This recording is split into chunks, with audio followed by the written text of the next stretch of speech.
नमस्कार दोस्तों, मैं सूरज कुमार आपका स्वागत करता हूं हमारे YouTube चैनल स्टूडेंट ऑफिशियल्स में।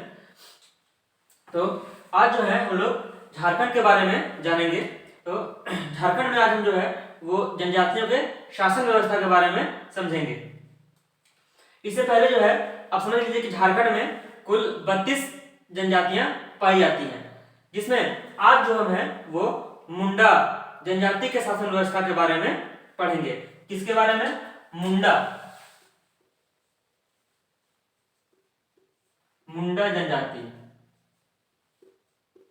मुंडा जनजाति के शासन व्यवस्था के बारे में हम आज पढ़ेंगे। इसका सिर्फ शासन व्यवस्था के बारे में देखेंगे, सिर्फ और सिर्फ शासन व्यवस्था। तो आइए देखते हैं मुंडा जनजाति के शासन व्यवस्था को। तो मुंडा जनजाति में जो शासन व्यवस्था होती है तो उसमें एक गांव रहेगा, गांव का कोई प्रधान रहेगा, और कैसे कैसे जो है वो ग्रामीण पंचायत बनती है और उसका संचालन कैसे कैसे होता है उसको समझते हैं। तो समझ लीजिए कि कोई मुंडाओं का कोई गांव है, मुंडाओं का कोई एक गांव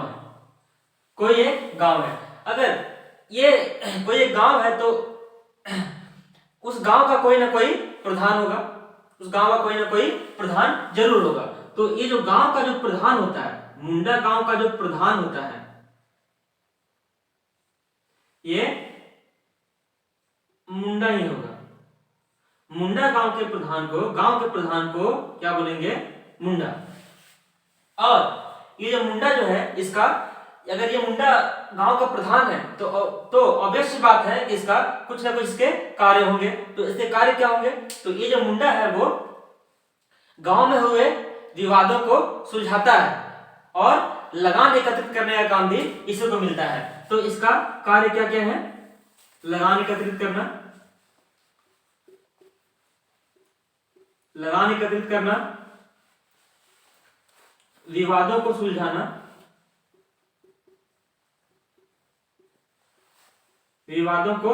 सुलझाना, गांव में विधि व्यवस्था को स्थापित करना,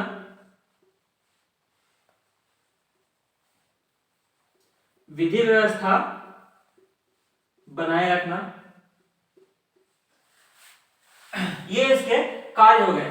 और ये जो मुंडा का जो पद होता है ये वंशानुगत होता है। मुंडा का पद क्या होता है? ये वंशानुगत होता है। इसका पद वंशानुगत होता है,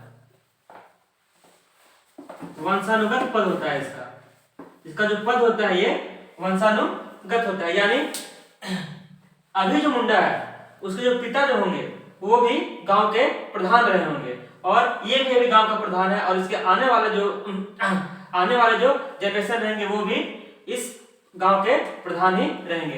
तो ये है मुंडा। तो ये जो है ये गांव का प्रधान है।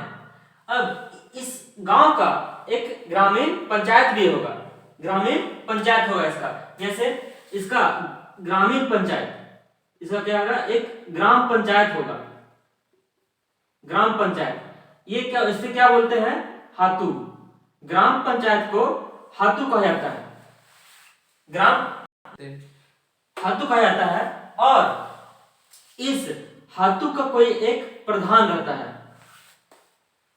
एक प्रधान रहेगा, जिसे क्या बोलेंगे? हातू मुंडा। यानी मुंडा जनजाति में ग्राम पंचायत के प्रधान को क्या बोलेंगे? हातू मुंडा। तो ये एक गांव की बात हो गई। अब ऐसे बहुत सारे गांव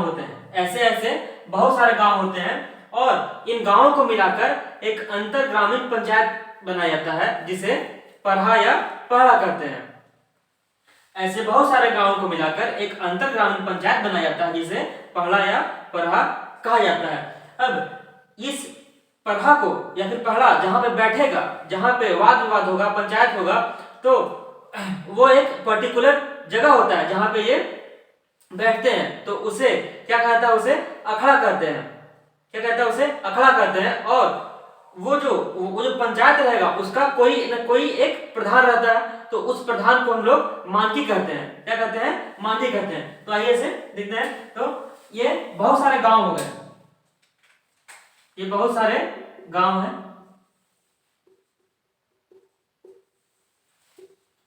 बहुत सारे गांव को मिलाकर क्या होता है कि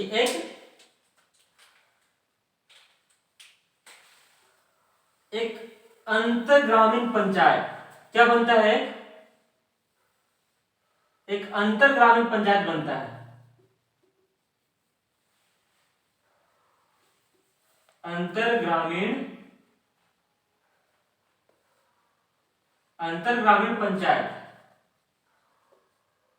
बनाया जाता है। इस अंतर ग्रामीण पंचायत को क्या कहते हैं, परहा या पहड़ा, क्या बोलते हैं इसे, परहा या पहड़ा। इस पहड़ा का एक प्रधान होगा, इस पहड़ा का एक प्रधान होगा, क्या बोलेंगे इसे, मानकी, मानकी। और इसका जो पद रहेगा, मानकी का जो पद रहता है यह भी वंशानुगत रहता है, इसका पद भी क्या रहेगा, वंशानुगत रहता है, इसका भी पद क्या रहता है, वंशानुगत रहता है। और ये जो पढ़ा या पहड़ा है, ये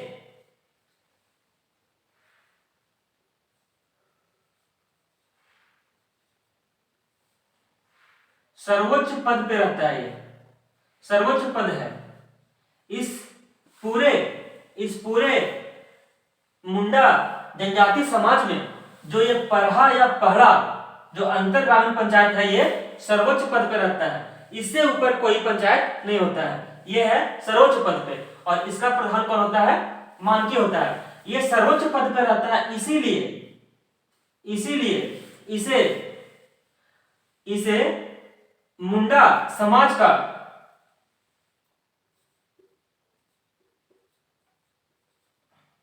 सर्वोच्च कार्यपालिका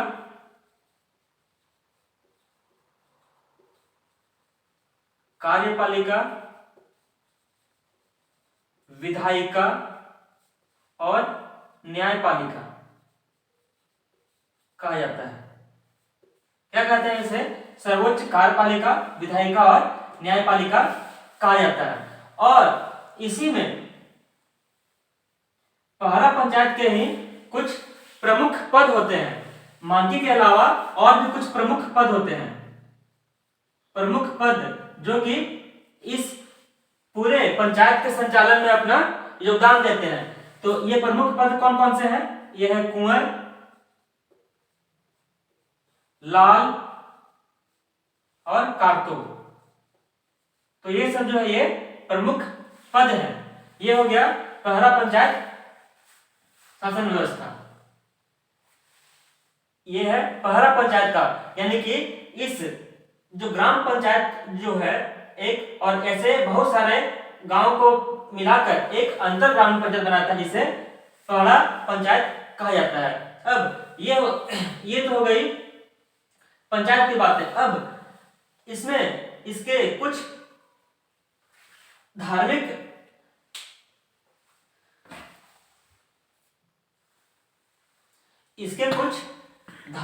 व्यवस्था को देखते हैं। तो इसके कुछ धार्मिक व्यवस्था का ये देखते हैं कि एक गांव है, तो इस गांव का कोई ना कोई एक धार्मिक प्रधान होगा। तो धार्मिक प्रधान कौन होता है, धार्मिक प्रधान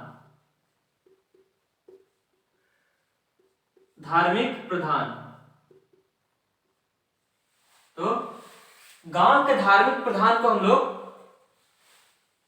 पाहन कहते हैं, पाहन।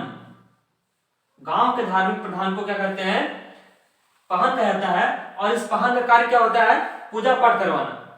इस पाहन का कार्य क्या होता है, पूजा पाठ करवाना और धार्मिक अनुष्ठानों को करवाना। अब ये जो पाहन जो है, पाहन के सहायता के लिए भी एक पद बनाया गया है, जिसे हम लोग क्या कहते हैं, इसकी सहायता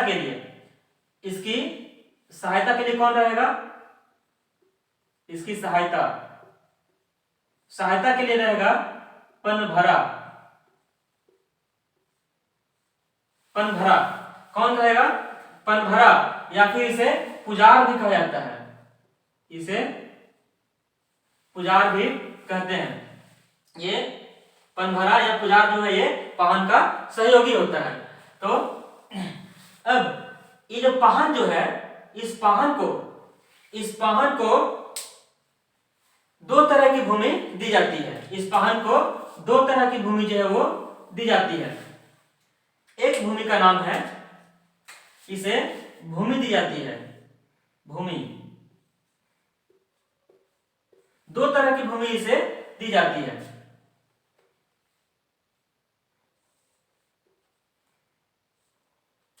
एक को बोला जाता है डाली कटारी, डाली कटारी, और दूसरा होता है भूतखेता। एक होता है डाली कटारी और दूसरा होता है भूतखेता। तो ये जो डाली कटारी जो है ये एक लगान मुक्त भूमि होती है। डाली कटारी एक लगान मुक्त भूमि होती है। और ये डाली कटारी आखिर पाहन को दिया क्यों जाता है? तो ये जो डाली कटारी भूमि जो है ये पाहन को इसीलिए डाली कटारी भूमि जो है वो पाहन को इसीलिए दिया जाता है ताकि वो इस गांव में जो धार्मिक अनुष्ठान है वो ये दी हुई भूमि द्वारा जो आय प्राप्त होगा वो उसे उसमें खर्च करेगा।